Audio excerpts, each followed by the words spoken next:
NCERT mathematics revision series को आगे बढ़ाते हुए आज हम लोग वेक्टर अलजेब्रा का स्टडी करेंगे। तो सबसे पहले हम लोग देखते हैं वेक्टर क्वांटिटी क्या होती हैं।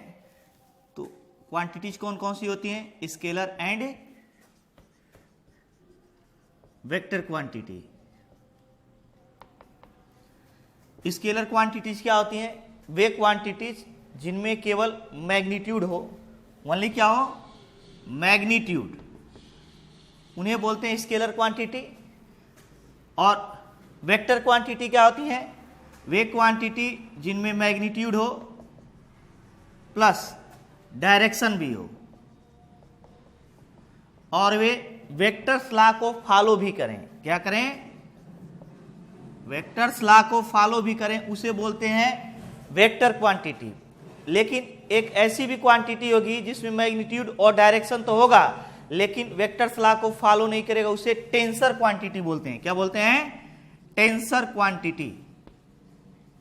टेंसर क्वांटिटी में क्या होगा? Magnitude plus direction, magnitude plus direction. लेकिन इसमें यह वेक्टर लॉ को फॉलो नहीं करेगा। अगेन मैं रिपीट कर रहा हूं, स्केलर क्वांटिटीज वे क्वांटिटीज होंगी जिनमें केवल मैग्नीट्यूड होगा, जैसे मास हुआ, लेंथ हुआ, ये सब के सब क्या है? Scalar quantity. वेक्टर क्वांटिटी में वे क्वांटिटी जाएंगी जिनमें मैग्नीट्यूड भी होगा, डायरेक्शन भी होगा और वेक्टर्स लॉ को फॉलो भी करेंगी, जैसे डिस्प्लेसमेंट हुआ, वेलोसिटी हुआ, फोर्स हुआ, टॉर्क हुआ, इलेक्ट्रिक फील्ड हुआ, मैग्नेटिक फील्ड हुआ। ये सब की सब कौन सी क्वांटिटीज हैं? Vector quantities. और तीसरी जो क्वांटिटी होगी वो टेंसर क्वांटिटी होगी। टेंसर क्वांटिटी में वे क्वांटिटी जाएंगी जिनमें मैग्नीट्यूड और डायरेक्शन दोनों होगा लेकिन वेक्टर्स लॉ को फॉलो नहीं करेंगी। फॉर एग्जांपल करंट जो होता है, करंट में डायरेक्शन भी होता है और मैग्नीट्यूड भी होता है लेकिन फिर भी वह वेक्टर क्वांटिटी ना होकर के क्या होती है? Scalar quantity. अब हम लोग देखते हैं कि हम लोग स्पेशली क्या पढ़ना है इसमें, वेक्टर क्वांटिटी। वेक्टर क्वांटिटी को कैसे रिप्रेजेंट किया जाता है? Representation of vector quantity, representation of vector quantity. तो ये किसका ग्राफिकल रिप्रेजेंटेशन होता है? ग्राफिकल रिप्रेजेंटेशन में क्या करेंगे? वेक्टर को किसी एरो द्वारा दिखाते हैं। वेक्टर को ग्राफिकल रिप्रेजेंटेशन में वेक्टर को किसी एरो द्वारा दिखाएंगे। इसमें इसकी लेंथ जो होगी, जो एरो का लेंथ होगा वो मैग्नीट्यूड को बताता है। किसको बताता है? मैग्नीट्यूड को। और जो इसका एरो का डायरेक्शन होगा, डायरेक्शन ऑफ एरो,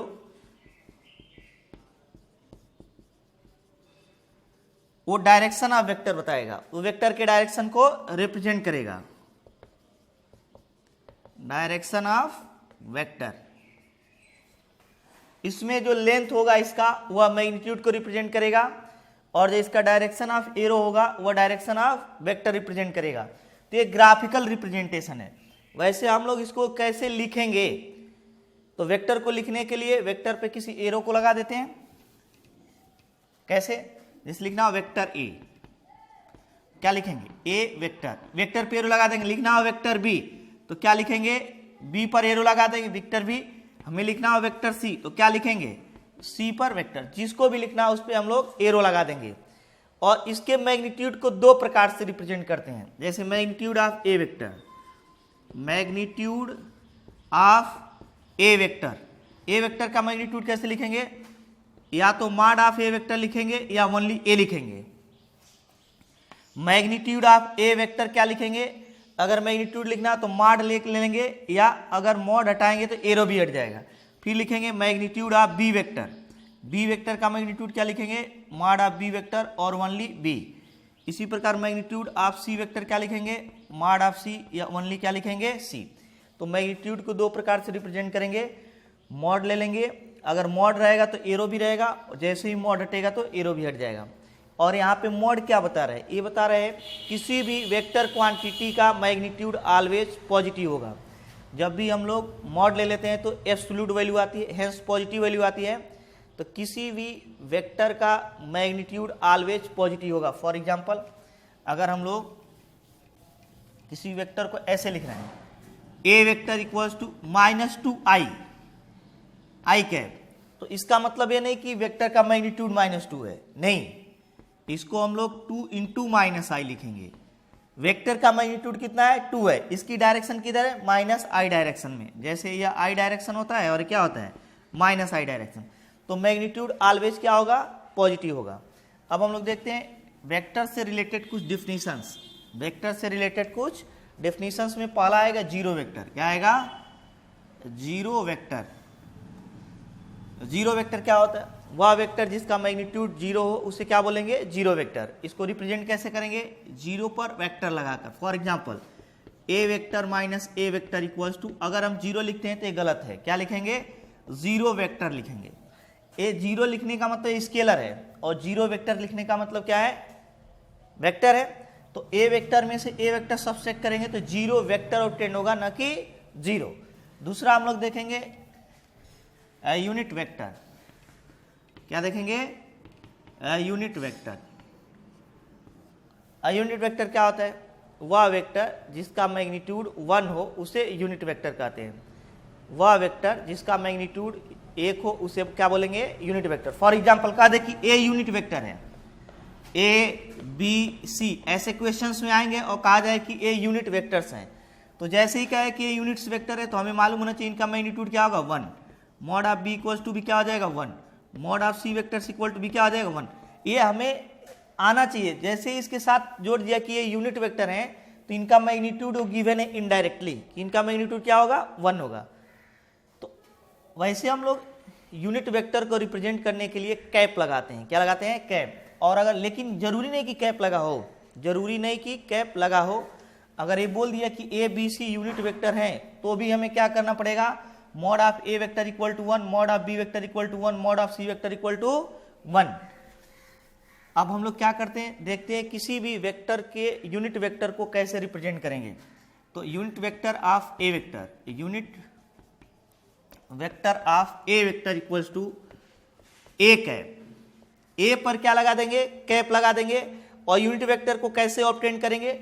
वेक्टर में वेक्टर के मैग्नीट्यूड से डिवाइड कर देते हैं और ए वेक्टर अपान ए क्या बताएगा? Unit vector. For example unit vector of B vector, B vector का यूनिट वेक्टर क्या होगा? B cap. बी कैप का मतलब B vector upon mod of B vector, और इसी को 1 नहीं लिख सकते, बी वेक्टर अपान बी लिख सकते हैं। तो किसी भी वेक्टर के यूनिट वेक्टर को कैप लगाकर रिप्रेजेंट करेंगे और उसको कैसे ऑब्टेन करेंगे? वेक्टर में वेक्टर के मैग्नीट्यूड से डिवाइड कर देंगे। अब इसमें रिजल्ट देखते हैं। फर्स्ट पॉइंट में ए, हम लोग इसको कैसे लिखेंगे? किसी भी यूनिट वेक्टर का अगर हमें प्रूव करने के लिए आ जाए मैग्नीट्यूड 1 होगा तो कैसे प्रूव करेंगे? मैग्नीट्यूड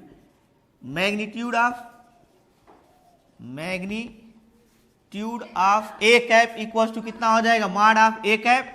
और ए कैप के प्लेस पे क्या रिप्रेजेंट करेंगे? अगर हमें मैग्नीट्यूड फाइंड करना हो तो इसका मॉड लेना पड़ेगा और ए कैप के प्लेस पे क्या लिखेंगे? Mod of A vector upon a, mod of A vector upon a लिखेंगे यहाँ पे। तो अलग अलग दोनों का मॉड हो जाएगा, mod of A vector upon mod of a. तो ये तो ऑलरेडी मैग्नीट्यूड है तो इसका मॉड यही होगा, लेकिन ए वेक्टर का मैग्नीट्यूड ए और मैग्नीट्यूड का मॉड लेंगे तो वो भी ए और ए क्या हो जाएगा? कैंसिल हो जाएगा। क्या हो जाएगा? 1 हो जाएगा। तो यूनिट वेक्टर का मैग्नीट्यूड क्या होगा? 1 होगा। क्या होगा? 1 होगा। अगर प्रूव करने के लिए आ जाए तो नेक्स्ट हम लोग बी पॉइंट में देख सकते हैं इसको। और क्या प्रॉपर्टी लिख सकते हैं? यहां से ए कैप इक्वल टू क्या है? ए वेक्टर अपान ए। यहां से ए वेक्टर इक्वल टू क्या हो जाए? ए इंटू ए कैप। यहां से क्या रिजल्ट आया? ए क्या है? वेक्टर। ए क्या है? मैग्नीट्यूड। ए क्या है? Unit vector. तो वेक्टर इक्वल टू ए हो जाएगा मैग्नीट्यूड, मैग्नीट्यूड इंटू ए क्या हो जाएगा? Unit vector. क्या हो जाएगा? Unit vector. इसका मतलब ये हुआ कि अगर वेक्टर हमें लिखना रहता है तो हम लोग जानते हैं कि मैग्नीट्यूड इंटू डायरेक्शन होता है। मैग्नीट्यूड इंटू क्या होता है? डायरेक्शन होता है। लेकिन यहां पर तो मैग्नीट्यूड इंटू यूनिट वेक्टर आ गया। इसका मतलब जो यूनिट वेक्टर होगा वो डायरेक्शन को रिप्रेजेंट करेगा। जो यूनिट वेक्टर होगा किसको रिप्रेजेंट करेगा, डायरेक्शन को। फॉर एग्जाम्पल हम लोग इस पे एक दो एग्जाम्पल लेते हैं। अगर हमें कह दिया जाए कि कोई वेक्टर यहाँ पे गिवन है, ए vector equals to i cap minus 2j cap plus 3k cap, i cap minus 2j plus 3k cap है। कह दे ए वेक्टर के पैरेलल ऐसा वेक्टर फाइंड कीजिए जिसका मैग्नीट्यूड 10 यूनिट हो। मैग्नीट्यूड कितना हो, 10 यूनिट। जो वेक्टर हमें फाइंड किया है उसके बारे में 2 इंफॉर्मेशन गिवन है, उसका मैग्नीट्यूड कितना होना चाहिए, 10 यूनिट, और वो किसके पैरेलल होना चाहिए, ए वेक्टर के। तो ए वेक्टर के पैरेलल कोई एक वेक्टर ले लेते हैं, बी वेक्टर। क्या ले लेते हैं, बी वेक्टर। इसका मैग्नीट्यूड हमें दिया है बी इक्वल टू 10। मैग्नीट्यूड का मतलब इसका लेंथ दिया है हमें 10, और कह रहे कि ये ए वेक्टर के पैरेलल है, इसका मतलब दोनों का डायरेक्शन सेम होगा। तो हम लोग जानते हैं vector equals to magnitude into direction, magnitude into direction. तो यहां पे वेक्टर इक्वल टू लिखेंगे, मैग्नीट्यूड कितना है b, डायरेक्शन क्या होगा, इसका डायरेक्शन सेम होगा, और डायरेक्शन हम लोग जानते हैं यूनिट वेक्टर होता है, तो a कैप हो जाएगा। b इंटू क्या हो जाएगा, a कैप। तो b की वैल्यू हमें गिवन है 10, मैग्नीट्यूड भी हो गया, डायरेक्शन क्या हो गया, यूनिट वेक्टर एक है, और यूनिट वेक्टर को हम लोग फाइंड करते हैं ए vector upon a vector upon mod of A vector upon mod of A vector. इसको फाइंड कैसे करेंगे, फाइनली 10 इंटू ए वेक्टर की वैल्यू कितना है, i cap minus 2j cap plus 3k cap upon, जब इसका मॉडुलस लेंगे तो क्या हो जाएगा, under root 1 square plus 2 square plus 3 square. तो ये हमारा वेक्टर भी ऑब्टेंड हो जाएगा। तो कभी भी हमें कहेगा किसी वेक्टर को फाइंड करने के लिए, तो हम लोग क्या लिखेंगे, vector equal to magnitude into direction, और डायरेक्शन के प्लेस पे क्या रखेंगे, यूनिट वेक्टर। नेक्स्ट हम लोग देखते हैं ऑर्थोगोनल यूनिट वेक्टर।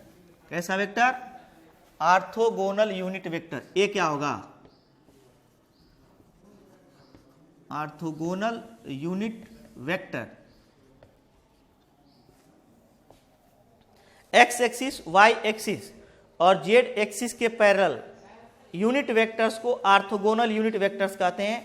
हेंस इसको कैसे रिप्रेजेंट करेंगे, एक्स एक्सिस के along I cap, Y axis के along J cap, and Z axis के अलोंग क्या होता है, K cap. X axis, Y axis और जेड एक्सिस के अलोंग यूनिट वेक्टर्स को क्या बोलते हैं, ऑर्थोगोनल यूनिट वेक्टर।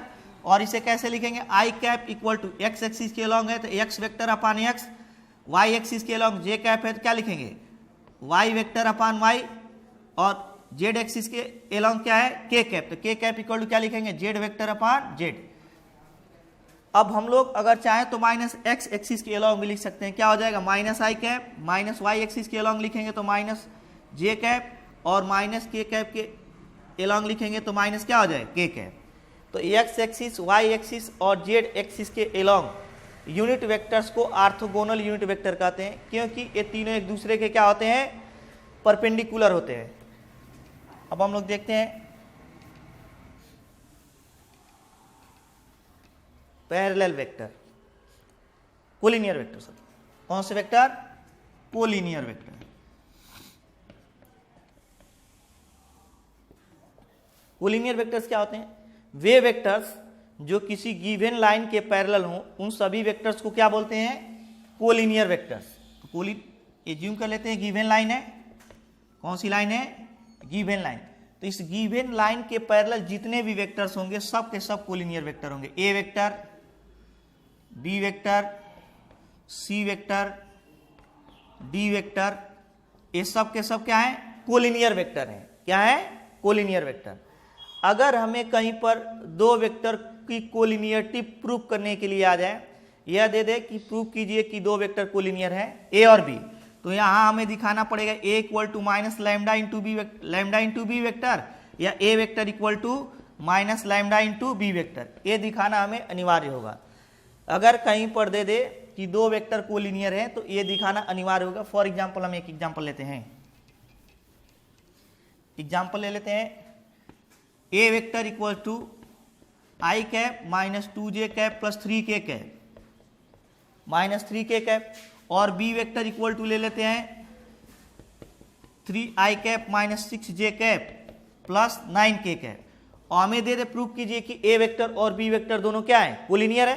कैसे प्रूव करेंगे, बी वेक्टर इक्वल टू यहां से कॉमन क्या है 3 दिखाई दे रहा है, 3 कॉमन कर लेंगे तो यहां पे आ जाएगा i cap minus 2j cap और प्लस 3k कैप। और i cap minus 2j cap plus 3k cap के प्लेस पर क्या लिखेंगे, ए वेक्टर। तो बी वेक्टर इक्वल टू हो जाएगा 3a वेक्टर। क्या हो जाएगा, तो बी और ए दोनों क्या आ जाएंगे, कोलिनियर होंगे। यहां पर बी का जो मैग्नीट्यूड होगा ए के मैग्नीट्यूड का 3 टाइम्स होगा, लेकिन दोनों की डायरेक्शंस क्या होंगी, सेम होंगी।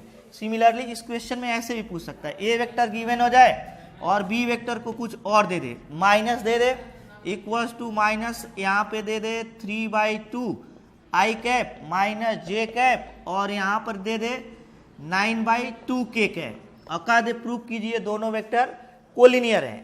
तो इनकी कोलिनियरिटी कैसे प्रूव करेंगे, कैसे प्रूव करेंगे कि दोनों कोलिनियर है। तो बी वेक्टर इक्वल टू इसको सॉल्व करते हैं, सॉल्व करेंगे 2 LCM कर लेंगे तो यहाँ पे क्या आ जाएगा, यहाँ पे प्लस कर लेते हैं, यहाँ पे माइनस कर लेते हैं। क्या कर लेते हैं, प्लस और माइनस कर लेते हैं। तो यहाँ से देखा जाए कोलिनियर्स होंगे, नहीं एक कोलिनियर नहीं हो पाएगा। यहाँ पे कुछ और ले लेते हैं, माइनस 3i कैप और plus 6j cap minus 9k cap और सभी में 2 से डिवाइड कर देते हैं। क्या करते हैं, अब का दे दोनों वेक्टर क्या है, कोलिनियर। तो कैसे प्रूव करेंगे, हमें इस वेक्टर्स में से कुछ कॉमन लेकर इतना लाना रहता है।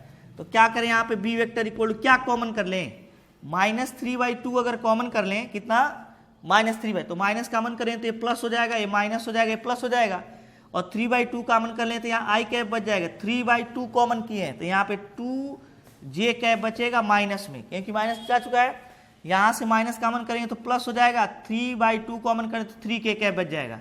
अब अगर ध्यान से देखें तो ये वाला वेक्टर ए वेक्टर के इक्वल है, तो बी वेक्टर इक्वल टू क्या हो जाएगा, यहाँ से minus 3/2 into a vector, minus 3/2 into क्या हो जाएगा, ए वेक्टर। तो ए और बी दोनों वेक्टर कोलिनियर हो गए। यहाँ पे बी वेक्टर का मैग्नीट्यूड ए वेक्टर का 3/2 टाइम्स हो जाएगा। नेक्स्ट अगर कह दिया जाए कोलिनियर वेक्टर कितने प्रकार के होंगे, तो कोलिनियर वेक्टर्स को 4 टाइप में डिवाइड किया गया, 4 ग्रुप में डिवाइड किया है। कौन कौन से, पैरेलल वेक्टर, कौन सा, पैरेलल वेक्टर। दूसरा इक्वल वेक्टर, कौन सा, इक्वल वेक्टर। तीसरा anti parallel vector, anti parallel vector. चौथा अपोजिट वेक्टर, कौन सा, अपोजिट वेक्टर। चारों की क्या विशेषताएं होंगी देख लेते हैं हम लोग। जो पैरेलल वेक्टर होगा उनमें डायरेक्शन सेम होगा, मैग्नीट्यूड सेम होना जरूरी नहीं है, डायरेक्शन सेम होगा, डायरेक्शन सेम। मतलब ये ए वेक्टर है और ये क्या है, बी वेक्टर। दोनों का एरो सेम डायरेक्शन में होना चाहिए, इन दोनों का डायरेक्शन क्या होना चाहिए, सेम। तो कहेंगे कि पैरेलल वेक्टर है, और दो वेक्टर अगर पैरेलल तो उसे लिखेंगे ए vector equals to lambda into b vector, जहां लैम्डा कोई पॉजिटिव नंबर है। फॉर एग्जांपल अगर ए वेक्टर इक्वल टू हम लिख दें 2b वेक्टर, तो ये दोनों वेक्टर्स क्या हो जाएंगे, पैरेलल वेक्टर। यहाँ केवल पॉजिटिव साइन आने, यहाँ पे कोई भी नंबर आ सकता है, 2 आ सकता है, 3 आ सकता है, 4 आ सकता है, 5, 1.2, 1.3, 2.1, कोई भी यहाँ पे स्केलर नंबर आ सकते हैं। अगर पॉजिटिव साइन है तो ए और बी दोनों क्या होंगे, पैरेलल हो जाएंगे। ये क्या बता रहा है, ए का मैग्नीट्यूड बी के मैग्नीट्यूड का 2 टाइम्स है। तो अगर दो वेक्टर पैरेलल हैं तो उनको कैसे रिप्रेजेंट करते हैं, ए vector equal to lambda into b vector. यहाँ पे इक्वल वेक्टर की क्या विशेषता होगी, इक्वल वेक्टर में दो प्रॉपर्टी होगी, उनका डायरेक्शन तो सेम होगा ही होगा, मैग्नीट्यूड क्या होगा, इक्वल होगा। तो इसमें लिखेंगे direction same plus equal magnitude, equal magnitude, ये दो चीजें होती हैं इसमें, equal magnitude. For example A vector यहाँ पे गिवन है और फिर क्या गिवन है, बी वेक्टर गिवन है, तो इन दोनों के मैग्नीट्यूड एकदम इक्वल होना चाहिए। अगर इसका 2 मीटर लेंथ है तो इसका भी क्या होना चाहिए, 2 मीटर, और दोनों का डायरेक्शन भी क्या सेम होना चाहिए, सेम। तो ए वेक्टर इक्वल टू क्या लिखते हैं, बी वेक्टर। इन दोनों में ए और बी के बीच का एंगल क्या होगा, 0 डिग्री। यहाँ पर भी ए और बी के बीच का एंगल क्या होगा, 0 डिग्री। इसकी क्या प्रॉपर्टी होगी, anti parallel vector. Anti parallel vectors में दोनों वेक्टर की डायरेक्शन क्या होगी, ऑपोजिट।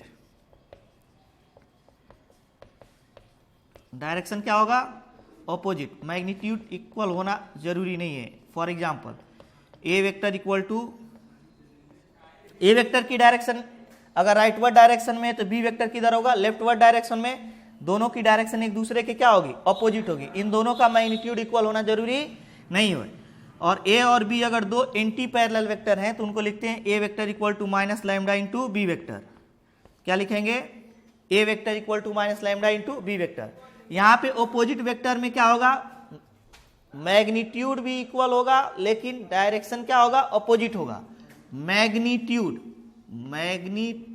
इक्वल प्लस डायरेक्शन क्या होगा, ऑपोजिट हो जाएगा। डायरेक्शन क्या होगा, ऑपोजिट। इसमें दो प्रॉपर्टी हो जाएगा, hence A vector and B vector एकदम इक्वल मैग्नीट्यूड के होंगे लेकिन इनका डायरेक्शन क्या होगा, ऑपोजिट होगा। तो इसे लिखेंगे ए vector equal to minus b vector.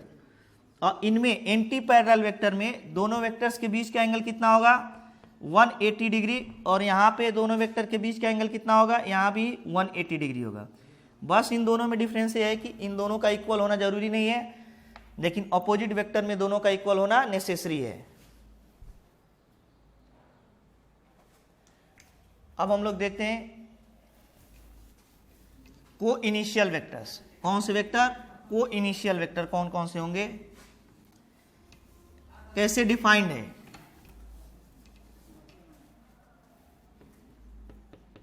को इनिशियल वेक्टर कैसे डिफाइंड होगा, वे वेक्टर्स जिनका इनिशियल पॉइंट सेम हो, एक ही हो, उन्हें क्या बोलते हैं, coinitial vector. For example A vector, B vector, C vector, D vector, E vector, इन सभी का इनिशियल पॉइंट क्या है, सेम है। तो जब इनिशियल पॉइंट सेम होगा तो उसे क्या बोलेंगे, को इनिशियल वेक्टर। यहाँ ए बी सी डी ई सब एक ही पॉइंट से स्टार्ट हो रहे हैं इसलिए इन सभी को क्या बोलेंगे, को इनिशियल वेक्टर बोलेंगे। क्या बोलेंगे, को इनिशियल वेक्टर। अब हम लोग देखते हैं पोजीशन वेक्टर। क्या है, पोजीशन वेक्टर। पोजीशन वेक्टर क्या होता है, स्पेस में सिचुएटेड किसी भी पॉइंट के पोजीशन को रिप्रेजेंट करने वाले वेक्टर को पोजीशन वेक्टर कहते हैं। अगेन मैं रिपीट कर रहा हूं, स्पेस में सिचुएटेड किसी भी पॉइंट के सिचुएशन पोजीशन को रिप्रेजेंट करने वाले वेक्टर को पोजीशन वेक्टर कहते हैं। फॉर एग्जांपल एज्यूम कर लेते हैं एक्स एक्सिस है, ए वाई एक्सिस है और एक कौन सा एक्सिस है, Z axis. X axis, Y axis है, जेड एक्सिस। और यहां पर कोई पॉइंट पी है, स्पेस में सिचुएटेड है। तो अगर पॉइंट पी का पोजीशन वेक्टर हमें लिखना है तो हमें एक्स वाई जेड एक रिफरेंस पॉइंट लेना पड़ेगा, एक्स वाई जेड का इंटरसेक्शन पॉइंट ओ। जब भी हमें स्पेस में सिचुएटेड किसी भी पॉइंट का पोजीशन वेक्टर लिखना हो तो हमें एक रिफरेंस पॉइंट लेना पड़ता है। और रिफरेंस पॉइंट हम लोग क्या लेते हैं, एक्स वाई और जेड एक्सिस के इंटरसेक्शन पॉइंट को ले लेते हैं। और पोजीशन वेक्टर की डायरेक्शन ऑलवेज रेफरेंस पॉइंट से गिवन पॉइंट की ओर होगी। ऑलवेज रेफरेंस पॉइंट से किधर होगी, गिवन पॉइंट की ओर होगी। आर वेक्टर है, क्या है, आर वेक्टर। और ये क्या है, पॉइंट पी है, position vector of point P. अब हम लोग पढ़ेंगे डिस्प्लेसमेंट वेक्टर। कौन सा, डिस्प्लेसमेंट। डिस्प्लेसमेंट वेक्टर क्या होगा,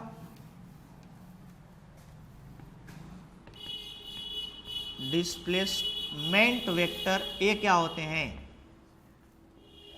प्लेन में सिचुएटेड, स्पेस में सिचुएटेड एक पॉइंट के रिस्पेक्ट में दूसरे पॉइंट के पोजीशन को रिप्रेजेंट करने वाले वेक्टर को डिस्प्लेसमेंट वेक्टर कहते हैं। अगर मैं रिपीट कर रहा हूं, स्पेस में सिचुएटेड एक पॉइंट के रिस्पेक्ट में दूसरे पॉइंट के पोजीशन वेक्टर को रिप्रेजेंट करने वाले वेक्टर को डिस्प्लेसमेंट वेक्टर कहते हैं। फॉर एग्जांपल एज्यूम कर लेते हैं एक्स एक्सिस है, ए वाई एक्सिस है एंड ये क्या है, जेड एक्सिस है। यहाँ पे दो पॉइंट कौन कौन से, ए इसका पोजीशन वेक्टर क्या है, R A vector.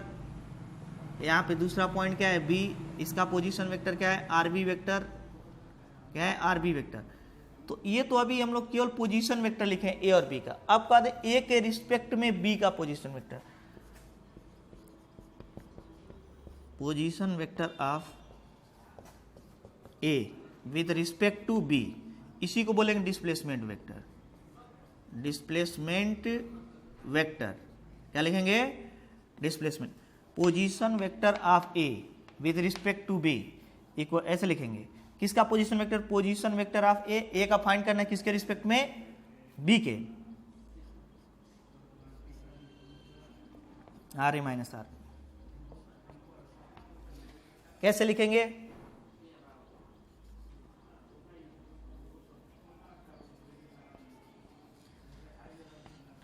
Position vector of A with respect to B, A का फाइंड करना किसके रिस्पेक्ट में? बी के रिस्पेक्ट में। तो कैसे लिखेंगे? R A minus R B. Again हम लोग लिखेंगे position vector of B with respect to A. तो position vector of B with respect to A, तो क्या लिखेंगे? R A B. क्या लिखेंगे? उल्टा लिखते हैं यहाँ पे, आर ए बी है तो बी माइनस ए लिखेंगे। क्या लिखेंगे? B minus A. किसका पोजीशन वेक्टर फाइंड करना है? Position vector of B, B का पोजीशन वेक्टर किसके रिस्पेक्ट में? ए के।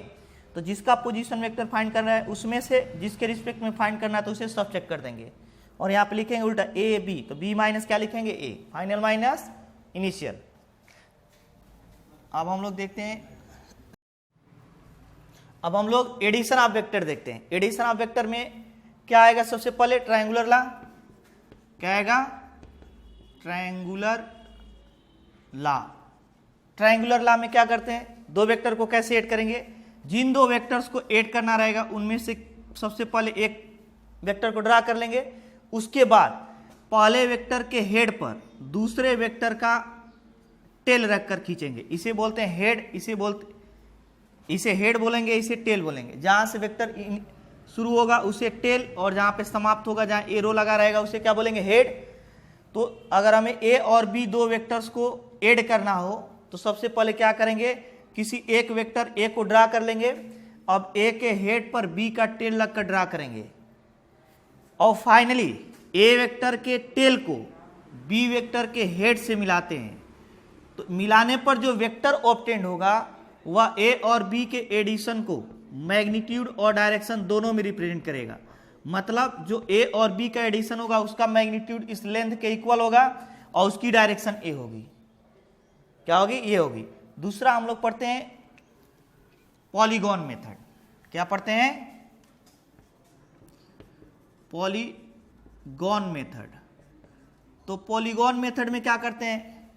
कई वेक्टर्स को ऐड कर सकते हैं। जितने वेक्टर्स को ऐड करना हो सबसे पहले उनमें से किसी एक वेक्टर को ड्रा कर लेते हैं।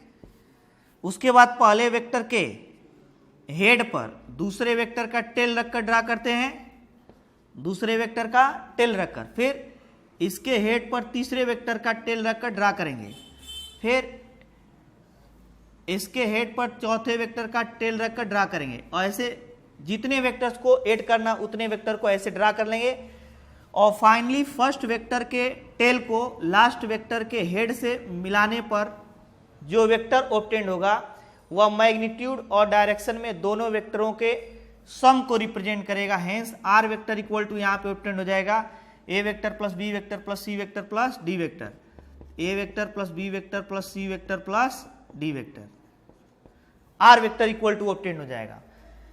तो पॉलीगॉन मेथड से हम लोग ऑब्जेक्टिव क्वेश्चन भी सॉल्व कर सकते हैं। हो सकता है पॉलीगॉन में सभी का एरो, सभी के हेड पर दूसरे वेक्टर का टेल हो। जैसे ऐसे गिवन है ए वेक्टर, बी वेक्टर, सी वेक्टर, डी वेक्टर, ई वेक्टर। क्या गिवन है? E vector. और हमें इसको ऐसे एफ वेक्टर गिवन हो तो कह दे इसमें कुछ ऑब्जेक्टिव देगा। तो इस प्रकार के क्वेश्चन को कैसे सॉल्व करेंगे? सबसे पहले फर्स्ट वेक्टर के हेड को क्या करेंगे? या किसी भी एक पॉइंट से चलते हुए इसी पॉइंट तक आ जाएंगे। यहां से चलना शुरू करें, यहां से चलना शुरू करें या यहां से चलना शुरू करें, वैल्यू में रिजल्ट में कोई डिफरेंस नहीं आएगा। लेकिन इस बात का ध्यान रखेंगे कि अगर वेक्टर की डायरेक्शन में चलेंगे तो पॉजिटिव साइन लेंगे और वेक्टर के ऑपोजिट डायरेक्शन में चलेंगे तो निगेटिव साइन लिया जाएगा। तो सबसे पहले हम लोग यहाँ से चलना शुरू करते हैं और चलते चलते चलते चलते यहीं तक आ जाते हैं। तो जब वेक्टर की डायरेक्शन में चलेंगे तो प्लस लिखेंगे और इधर जा रहे हैं वेक्टर इधर है तो minus b vector. A vector और फिर इधर जा रहे हैं, इधर वेक्टर है तो माइनस बी वेक्टर, फिर इधर जा रहे हैं वेक्टर, इधर है माइनस सी वेक्टर, फिर हम इधर जा रहे हैं वेक्टर, इधर है minus D vector, sorry plus D vector होगा। अगर वेक्टर की डायरेक्शन, जैसे ये वेक्टर की डायरेक्शन में चले हैं तो प्लस ए वेक्टर, वेक्टर इधर है हम इधर जा रहे हैं तो माइनस बी वेक्टर, हम इधर जा रहे हैं और वेक्टर इधर है तो माइनस सी वेक्टर, हम इधर जा रहे हैं और वेक्टर भी इधर है तो प्लस डी वेक्टर, हम इधर जा रहे हैं वेक्टर भी इधर है तो प्लस ई वेक्टर, और हम भी इधर जा रहे हैं वेक्टर इधर तो minus F vector equals to क्या लिख देंगे 0। जब पूरा एक होल साइकिल चल देंगे तो वैल्यू क्या आ जाएगी 0। यहाँ से लिखेंगे ए वेक्टर प्लस डी वेक्टर और plus E vector equals to क्या लिखेंगे यहाँ पे B vector plus C vector और प्लस क्या लिखेंगे F vector, B vector plus C vector plus F vector. तो इस प्रकार हम लोग पॉलीगॉन मेथड से किसी क्वेश्चन में ऑब्जेक्टिव भी सॉल्व कर सकते हैं। अब नेक्स्ट देखते हैं जरा, जो एडिशन ऑफ वेक्टर होता है वह किन रूल्स को फॉलो करता है। एडिशन ऑफ वेक्टर जो होगा वह कम्यूटेटिव लॉ और एसोसिएटिव लॉ को फॉलो करेगा। तो सबसे पहले देखते हैं कम्यूटेटिव लॉ को कैसे फॉलो करेगा। कम्यूटेटिव लॉ, कम्यूटेटिव लॉ क्या लिखेंगे ए vector plus B vector equal to B vector minus A vector. कैसे लिखेंगे, पहले ए वेक्टर लिख ले, कैसे प्रूव करेंगे, पहले ए वेक्टर लिखते हैं फिर भी बी वेक्टर,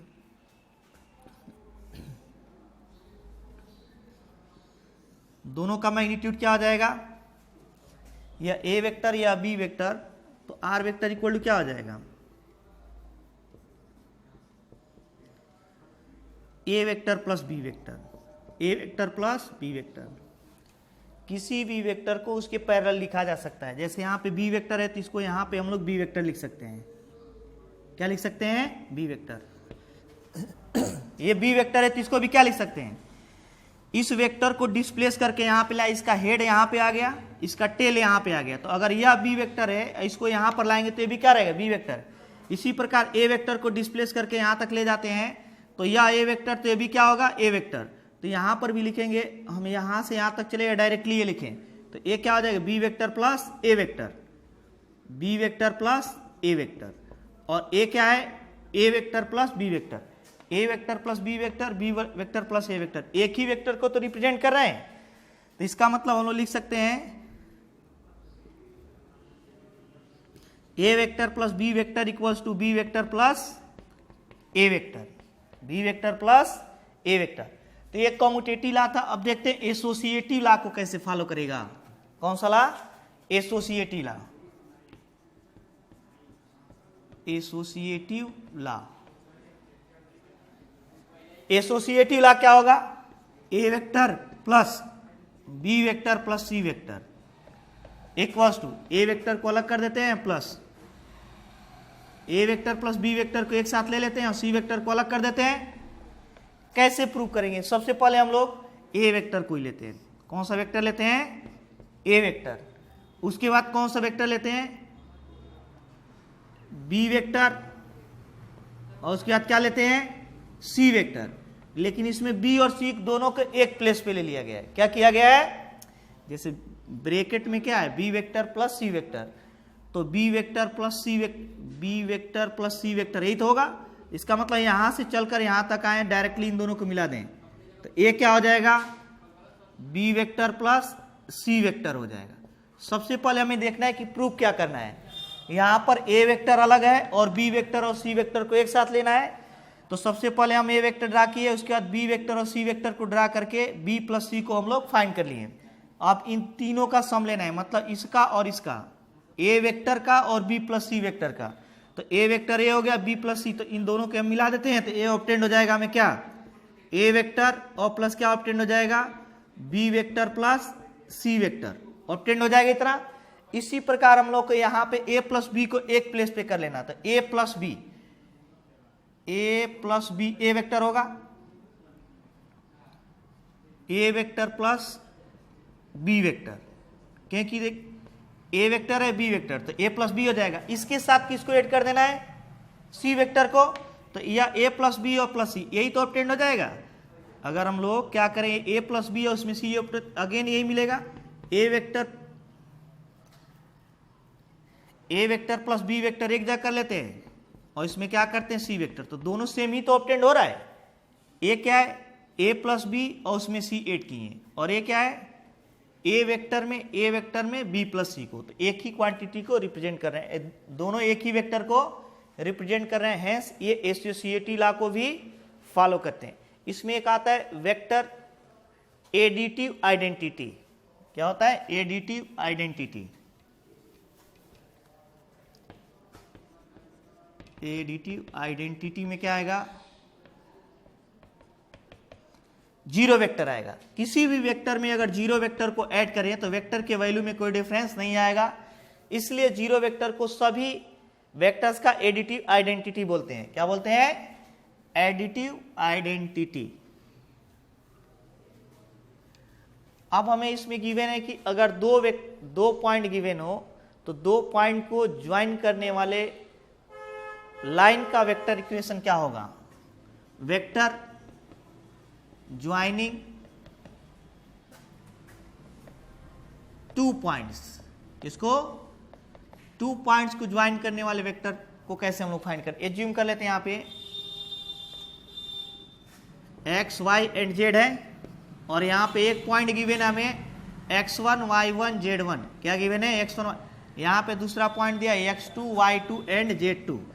तो अगर हमें इसका पोजीशन वेक्टर लिखना हो ए का और बी का, तो position vector of A, position vector of A कैसे लिखेंगे, एक R A vector equal to लिखेंगे x1 i cap y1 j cap z1 k cap, R A vector equal to B vector का पोजीशन वेक्टर कैसे लिखेंगे, position vector of B, R B vector equal to लिखेंगे इसके साथ I cap J cap K cap, x2 i cap y2 j cap plus z2 k cap, तीनों हो जाएगा। अब कहेगा बताइए कि इन दोनों पॉइंट्स को मिलाने वाले वेक्टर का वेक्टर क्या होगा, तो दोनों पॉइंट्स को मिलाएंगे तो या तो आर ए बी फाइंड करेंगे या आर बी ए, इसका मतलब ये डिस्प्लेसमेंट वेक्टर हो जाएगा। क्या हो जाएगा, डिस्प्लेसमेंट वेक्टर। तो कैसे लिखेंगे, R A B, R A B अगर हमें फाइंड करना हो तो क्या लिखेंगे, R B minus R A, R A B को क्या लिखेंगे, R B minus R A. तो इसमें से इसको सब्सट्रैक्ट करें तो क्या हो जाएगा, x2 minus x1 into I cap plus y2 minus y1 into J cap plus z2 minus z1 into K cap, ये आर ए बी हो जाएगा। x2 minus x1 into Y cap, y2 minus y1 into J cap, z2 minus z1 into K cap.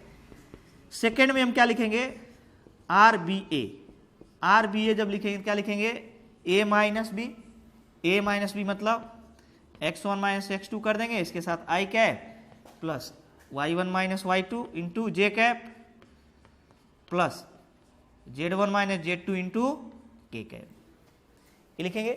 तो अगर दो points दिए हो और दोनों को कोई लाइन ज्वाइन कर रहे हैं तो उसका वेक्टर हम लोग ऐसे फाइंड करेंगे, वह डिस्प्लेसमेंट वेक्टर होगा। क्या होगा, डिस्प्लेसमेंट वेक्टर। हम देखते हैं इसमें सेक्शनल फॉर्मूला कैसे आएगा। अगर दो पॉइंट्स गिवन हो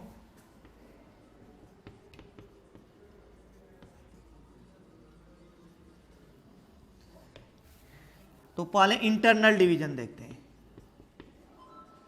इंटरनल डिवीजन,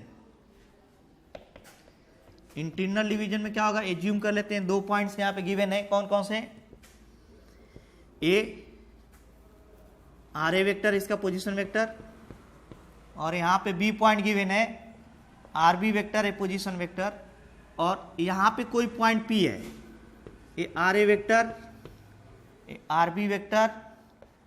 अगर यहां पे हमें इसको फाइंड करना हो यम और एन, या यम है और क्या है, एन है, तो जो P है ए और बी को यम रेशियो एन में इंटरनली डिवाइड कर रहा है। कैसे, इंटरनली। तो P का पोजीशन वेक्टर कैसे लिखेंगे, R vector, R vector equal to R A into N, इधर इस पॉइंट का पोजीशन वेक्टर तो इधर का पोर्शन लेते हैं, क्या लिखेंगे, जैसे हम लोग कोऑर्डिनेट ज्योमेट्री में पढ़ते हैं, N into R A vector, इधर का पोर्शन इधर का पोजीशन वेक्टर प्लस इधर का पोर्शन इंटू इधर का position vector R B vector, अपान क्या लिखेंगे, m plus N, m plus N से डिवाइड कर देंगे। इसी प्रकार एक्सटर्नल डिवीजन लेंगे, क्या लेंगे, एक्सटर्नल डिवीजन। एक्सटर्नल डिवीजन में क्या होगा, सेकेंड,